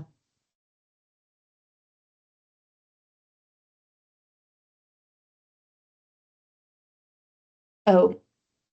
Okay. Yeah. No. Yep. That's why it's important. So, and then here's another one, but they actually, well, that's more in my ladder. I was looking for a ladder situation, but anyway, but it kills, I don't know how many people a year. It's a bunch. I'm sure OSHA in your OSHA training, it'll tell you, but it's super, super scary. And so we'll have these on our job site. They'll be deep enough because of the reclaim tanks. That excavation is typically 10 foot deep. Okay. And that is when, like, as a PN, when that's on the schedule, you are going. Yes, 1000%. Make sure that I go. Yep. Yep. Absolutely. Absolutely. I like to be there for trench excavation. I like to be there when we're getting ready, like a day or two before we pour. We have a big pour. Mhm. I like to be there, and I like to see as many pours as I can, because you also see a bunch of violations there where somebody could actually get hurt. And Mhm. if they're tromping around on exposed rebar ends and somebody trips and falls, it's a big problem. So Mhm. um, but yeah, the OSHA 30 are going way into depth on all of that, and kind of give you the skinny on all of it. So then OSHA also has what's called a competent person. So the sloping, the shoring, and the trenching, it deals with not soil test, but types of soil. So if you have a very loose soil, it becomes even more important to make sure that we've chosen the right method. Sometimes benching won't work if you have a really loose soil. Sometimes sloping won't work if the soil is really, really loose. And you have to do shoring. You don't have a choice. You have to put up the walls inside the trench. It just kind of depends on your soil type. Um, the trenches are inspected daily, and we don't ever leave a trench open any longer than we absolutely have to. So, for instance, if you're looking at a schedule and you have say you look at your 3 week look ahead, and you're in a subcontractor meeting and you're looking at you should have already looked at the 3 week before then, but um, maybe actually you have your subcontractor meeting on Thursday. The superintendent sends out his 3 week look ahead on Tuesday. You take a look at it. You're like, okay, we're going to start the excavation for the reclaim tanks next Tuesday. You pull up the weather and you're like, we got 90% chance of thunderstorms from Tuesday to Friday. Like, hey, we need to be caught. We don't want to open this hole up and then it be open Mhm. for Lord knows how long. So it's better in a situation like that, when we have a big excavation, to just say, all right, we're going to pump the brakes on excavating for this. Let this weather pass, and then maybe we can start digging on, maybe Saturday or maybe Monday or whatever. That way, because maybe you've got another 2 or 3 weeks of just clear weather, what looks to be clear, very little chance of rain, and we're ready to roll. Mhm. Um, Sometimes that's very much a case. So that's a slippery slope, because you don't want to make that call strictly based on weather forecast, um, because your subcontractors are gonna use that throughout the rest of the project. Mhm. They're gonna be like, well, it's forecast to rain next week, so we're gonna go to another job. And you're like, Mhm. it's 10%, man. I mean, it's not even like it's not even this. We're comparing apples and oranges here compared Mhm. to what I had said earlier. So, um, just so be cognizant of that. I say that, kind of tongue in cheek, that Mhm. we want to definitely look at the weather, and any big excavations we want to try to plan around it. But a lot of times during our civil work, we're not allowed to plan around some of the smaller. It's a big difference between digging a hole that's 30 foot long, 10 foot deep, and 15 foot wide, versus digging a trench that's 2 foot wide and 4 feet deep. Mhm. Huge difference. So, number one, it's easier to protect. If we do get a bigger rain event and it sloughs off or whatever, we can always just dig it right out, no big deal. Mhm. um, so just kind of keep that in mind. Again, can order immediate evacuation, and must be obeyed. So that's anybody that doesn't take their trenching seriously is and their trench protection is a problem. They're a Mhm. concern. That's a non-negotiable for us. Okay. So if you were to have a sub on site that was like, it doesn't matter, we don't need this, and they are just a constant, like, we don't need this, we don't, there, no need for protection. At that point, would you try to supplement them? So that's never my first step.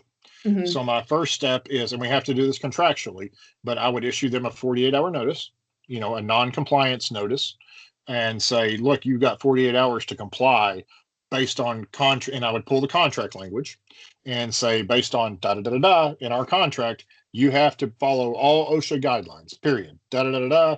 And that's where you defer to our contract and OSHA. Like, it's not me doing this. I mean, this is, we have to do this in order to be safe, period. And if it turns into something like that, that's where I get involved as well. Mm-hmm. That's where, if they're not willing to follow our safety guidelines or the mandated federal safety guidelines, then yes, that's a problem. And Mm-hmm. ultimately, it may end up in supplementation. But typically with the 48-hour notice and the stoppage of work, then they realize that, hey, we're not going to get paid anything unless we, comply. And typically they'll comply. They may bitch about it. Normally doesn't go that far. Correct. Normally it won't go that far. Correct. Yes, because supplementation only ends up costing us money. It really does. Time and money. It never ends up the way it should. And that's why we try to be as careful as we can in vetting subcontractors. So any questions on the trenching or the excavate? Like I said, you're going to go way into depth on it in the OSHA training, but that's kind of just the rule of thumb. If you see something that's deeper than 4 foot and there's somebody in the hole, even if there's not anybody in the hole, if they've got it dug and they haven't, somebody's going to be in that hole at some point. They may be waiting on you to leave before they get in that hole. And that's where you're like, I want to see pictures of this being benched. I'm leaving. Y'all are excavating this, but this is not correct. I've got to see pictures of this before anybody gets in that hole, period. Plain and simple. And it's documented that way. And the superintendent should be just as adamant as you are. Like, he should be the one driving the train. He should be the one that's really throwing the hammer down on them. And should never even let that happen. That's why it becomes a real superintendent issue if you show up on site and there's a guy in the hole that's 7 foot deep and it's muddy and it's nasty and no, we're not doing it. We're not playing. So. Yeah, I don't think I have any questions. I think whenever I went to Brownwood and I saw that, I think because that was the first time I've ever really seen a lot of the civil stuff actually taking, beginning and happening. I think it genuinely freaked me out thinking about people getting into that hole. So I think if anything, it just makes me want to learn the OSHA stuff in and out, so I never in my life have to cross a situation like that. Absolutely. And you're going to get, so when you mention the word OSHA and you're like, yeah, we're not, it's a lot of contractors are going to say, like, they take safety very lightly, right? Well, they think that safety just slows them down. It's a hindrance more than anything. And what you've got to impress on them is that, hey, and I'm going to do some, I have failed and not done any safety videos yet to kind of reiterate this, but our point is that we want everybody to go home to their families at the end of the day, period. Like, everybody wants to go home to their families. I don't care how fast we go. If we kill somebody, it's not good. And that has a ripple effect. You don't ever have any idea how many families that impacts. So, how many lives that impacts. So when you sit down with a subcontractor, and I've had to have that talk like twice, and they got it right. They finally figured it out, and I had to show them a few videos, and a few disturbing videos, but it finally got the point across. So, well, that video that we just watched, that did it. I mean, that was enough for me. So yeah, no, it's a real thing. It's very, very scary. So, all right, cool. Civil CO triggers. So unstable, we've talked about almost every one of these, I think. So we'll just run through them real quick. Unsuitable soil, undercut. Of course, everything has to be documented. Documented with photos, documented with RFIs, documented with the meta glasses. Using the meta glasses is going to be huge if we can get everybody to do it. Encountering rock. That's always a big one. And always remember, on all these triggers that are triggering a change order, the sub does not proceed until we get the approved change order, period. So there are very few exceptions that we're going to have on this, one of which would be a life safety situation. Then we do whatever we got to do to fix whatever it is. Change soil conditions doesn't happen that often. Utility conflict, proof rolling, importing fill, import fill required, unsuitable removed. That's anytime that we have to undercut, over excavate, something like that. Again, your earthwork subcontractor is going to push for these changes. They're gonna send you pricing on these changes. You just need to know that they're coming, or need to be aware before they send it. Any additional compaction testing. So that's where it could get into we're having to pay for additional tests that the owner is paying for. So we may have to reimburse them for some tests, which we'll kind of take that on a case-by-case basis on whether or not we back charge the subcontractor. If it's $50, we're going to pay it and go If it's 500, we'll probably back charge it. So, Okay. and then stormwater repairs after a weather event, we'll talk about that. We have certain guidelines that we have to follow on repairing silt fence and everything after we have a rain event. And we have to make sure that they get repaired. That's the other thing. So, okay. Let's see here. Build a CO. This is just kind of going through what you would look for. So I really need to do a separate. This it could actually go for more than just civil stuff. It's kind of how to construct a change order.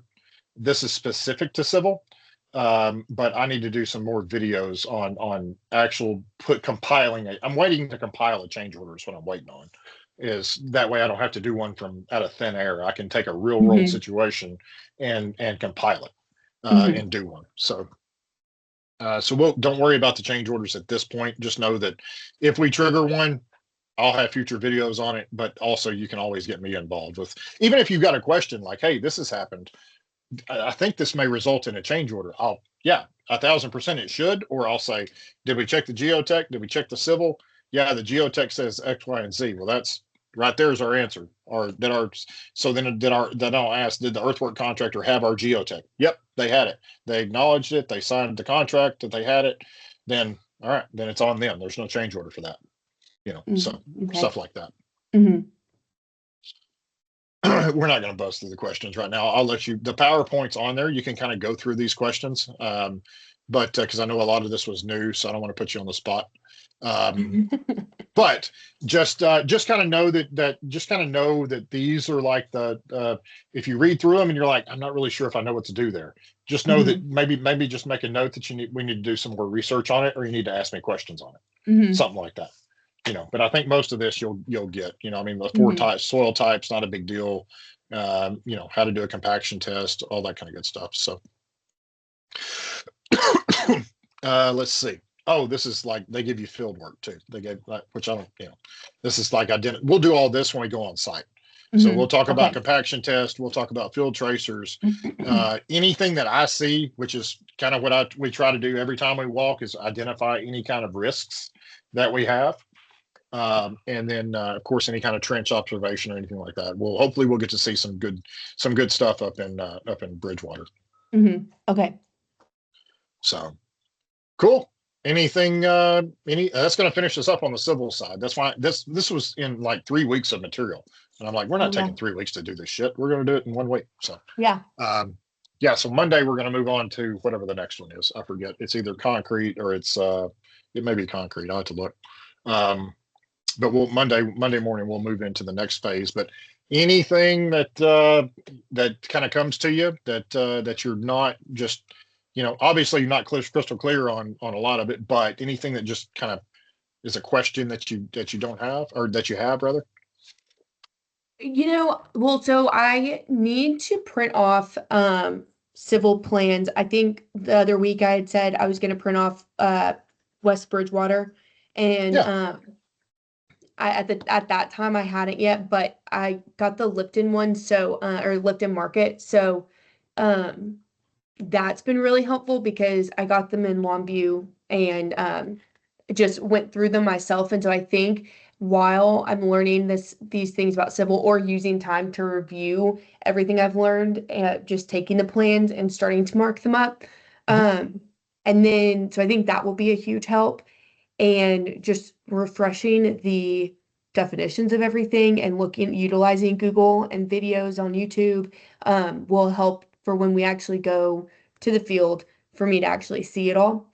I don't have any questions that stand out to me just yet. I think it's truly just, everything I learned last week, still reviewing that and not having the notes, but kind of checking in with the things from last week and then checking in the things from today will be helpful. But I mean, it is a lot of information and it is a lot to take in, but I do think it helps knowing, like, people aren't going to be looking at me for the answers on a lot of these things.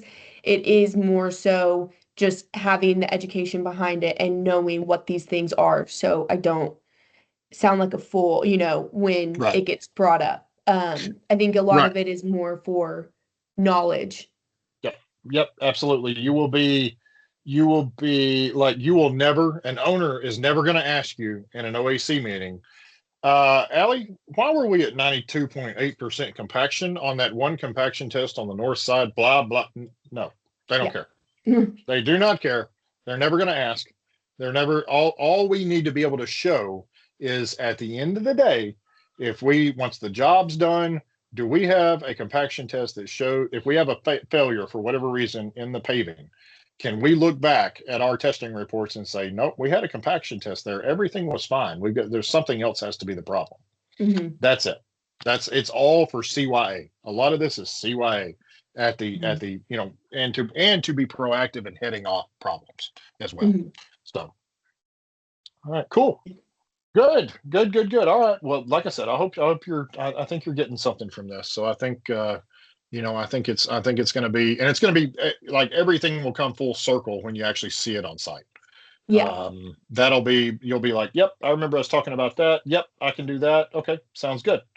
Sounds good. So, Yeah. But any questions you've got, don't hesitate to shoot them to me either. Okay. Yeah, I definitely will. It makes me excited to see a project from beginning to end because I know with Lipton Market, it's kind of picking up where it was left off. So that's been a little bit of an adjustment, just playing catch up, really.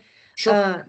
But it does make me excited to see the car wash green wave. I'm trying to start learning all the names of the projects, but seeing that one from beginning to end, and then the Las Vegas projects, just starting from beginning to end so I can really use the things that I'm learning with the civil during that process and so on and so forth. Absolutely. And it'll also get a little bit more fun too. Like whenever we talk about, I mean, concrete's not super fun to talk about, but when you actually start talking about the building part of it, and you actually see something go from nothing to something, it's fairly exciting. Yeah, So, when I was looking through the Lipton Market plans, whenever I saw all of the signage and the actual layout of how it's going to look, I was like, oh, might be my favorite part. Seeing exactly. seeing this kind of stuff. But yeah, no, it's interesting to learn, but it's also exciting because everywhere I drive, anytime there's construction, I just look. I'm like, what are they doing? What part are they at? And so yeah, it's definitely. That's awesome, because honestly, that will teach you a lot too. Yeah. You'll see some stuff, and you may even see, and now with technology, if you see something like, I saw a piece of equipment the other day that I'd never seen before, and I just took a picture of it and asked ChatGPT what it was. So it was, and explain to me what it was. So you'll learn a ton just being observant. So. There was one thing, and this doesn't have anything to do with civil or anything, but I was going to share it with you. It's another AI tool. It's called Notebook LM. Yeah. And have you heard of it? Yeah, that's Google does Notebook LM. Yeah. So pretty much, I guess you can put anything in there that you'd like to research. I don't know. I haven't tried it out, but my cousin is in law school right now, and so he uses it for his study guides. And when my aunt was explaining it to me, I was like, oh, well, Jeff may like that for anything training or anything. So, but I had never heard of it. I thought it was pretty neat. Yeah, I have not spent any time on it, but I've seen a couple of TikToks on it, and I thought the same thing. I've just got to make time to go through, and because I've actually transitioned, so I use ChatGPT for like graphics and stuff like that, and I'll use Claude now for like a lot of analyzing documents, more of the business side of the stuff, analyzing stuff, writing scopes, stuff like that. I'll use Claude to help with a lot of that. But yeah, the Notebook LM, because Claude actually has a co-work function, which is supposed to work a lot like Notebook LM does, where you can actually give it a path and say, okay, instead of uploading a bunch of files, you just say, look here for this folder on my computer, and say it's the plans for West Bridgewater, whatever.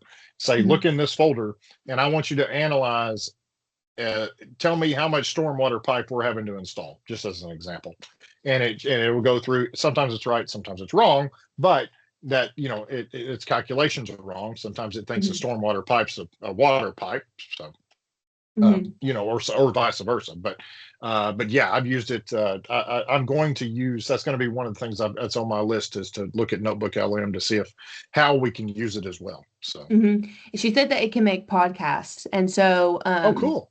yeah. So anything like, I guess he uses it for things he learns in class. So I thought that that would be useful to Yep. either take these meetings or something like that and to put it in there to see if it's just what kind of podcast it can come up with. So I could listen to that for further, just training. But anyways, yeah, it was Cool. super neat. And I was like, oh, I need to tell Jeff about that.